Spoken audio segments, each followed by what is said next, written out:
আউযু বিল্লাহি মিনাশ শাইতানির রাজিম। বিসমিল্লাহির রহমানির রহিম। আসসালামু আলাইকুম ওয়া রাহমাতুল্লাহ।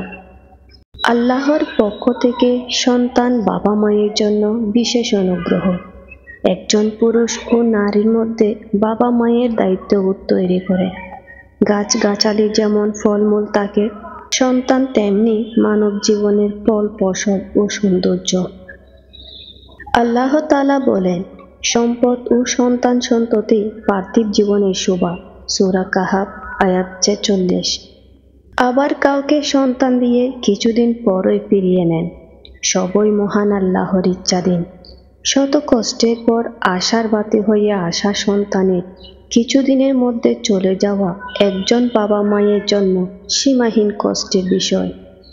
সন্তান বিয়োগের কঠিন পরীক্ষায় ধৈর্য ধারণ করা মুমিনের কর্তব্য। সবাই সন্তানের মৃত্যুতে খুবই ব্যথিত ও মর্মাহত হতে পারে। মহানবী সাল্লাল্লাহু আলাইহি সাল্লাম নিজ পুত্র ইব্রাহিমের মৃত্যুতে খুবই ভারাক্রান্ত পেয়েছিলেন। তার দু চোখ অশ্রু সজল হয়েছিল। সহিহ বুখারী ১৩০৩। বিখ্যাত মুহাদ্দিস সুফিয়ান সাউরি রহমতুল্লাহি নিজ পুত্রের মৃত্যুতে শোকাহত ছিলেন।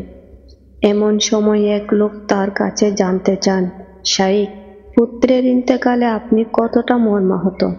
জবাবে তিনি বলেছিলেন, আমি এতটাই বেদনাহত যে সেদিন আমার রক্ত প্রস্রাব হয়েছিল।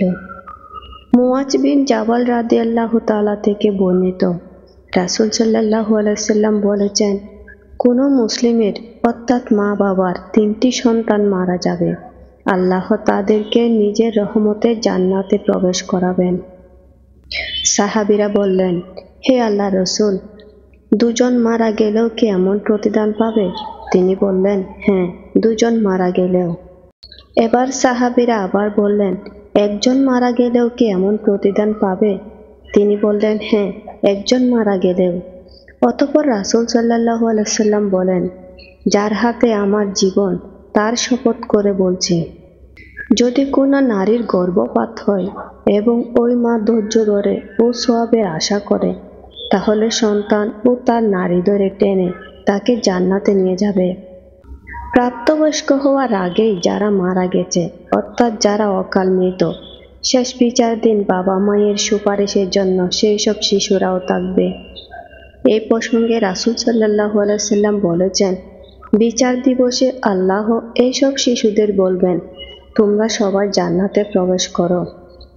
তারা বলবে, হে আমাদের প্রভু, আমাদের মা বাবা আমাদের সঙ্গে আসবেন।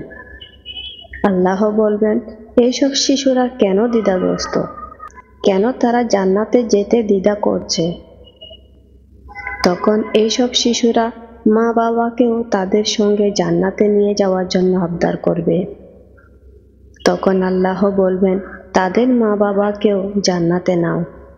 এই শাফাআত সেই সব মা বাবার জন্য যারা তাদের শিশু সন্তান মারা যাওয়ার পরও ধৈর্য ধারণ করেছেন।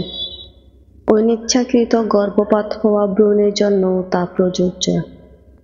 যারা ভ্রূণ বা শিশু সন্তানের মৃত্যুর কঠিন পরীক্ষা এবং কষ্টের মধ্যে দিয়ে যাচ্ছেন, আল্লাহ তাদের সবার কষ্টকে সহজ করে দেন। আমিন। আসসালামু আলাইকুম ওয়া রাহমাতুল্লাহ।